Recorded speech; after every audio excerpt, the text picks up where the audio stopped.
নমস্কার, পেজ ওয়ানে আপনাদের স্বাগত। আপনারা জানেন আমরা দিনের সেরা বাছাই করা খবর আপনাদের সামনে হাজির করি পেজ ওয়ানে। আজ পেজ ওয়ানে আপনাদের সঙ্গে রয়েছে আমি মৌপিয়া, আর মৌপিয়ার সঙ্গে রয়েছে আমি কুনাল। এবং শুরুতে মৌপিয়া, আমরা যে খবর চোখ রাখবো, রাজ্যে এলেন Rajnath Singh.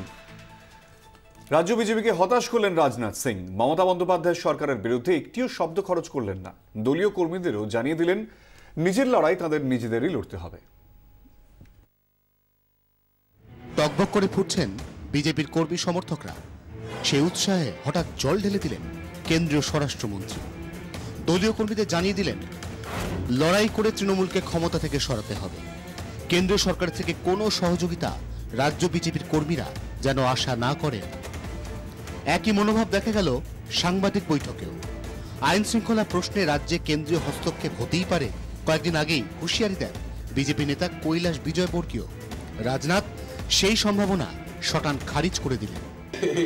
Law and order police state subject है और कहीं कहीं का भी लॉ एंड ऑर्डर और यदि प्रॉब्लम यदि क्रिएट होती है तो हम उस राज्य सरकार से ही अपील कर सकते हैं कि लॉ एंड ऑर्डर को वो कंट्रोल करने के लिए उसे प्रयत्न करना चाहिए। কেন্দ্রীয় স্বরাষ্ট্রমন্ত্রীর এই অবস্থানে কার্যত হতভম্ব রাজ্য বিজেপি সমর্থকরা। অন্য গন্ধ পাচ্ছে বামেরা। প্রধানমন্ত্রী থেকে আরম্ভ করে অনেকের সঙ্গে দেখা সাক্ষাৎ করেছেন, তো কাজে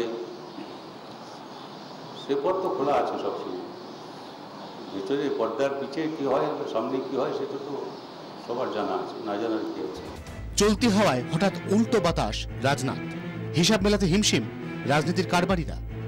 24 ঘন্টার জন্য ক্যামেরা সমীর বিশ্বাসের সঙ্গে অঞ্জন রায় রিপোর্ট, কলকাতা।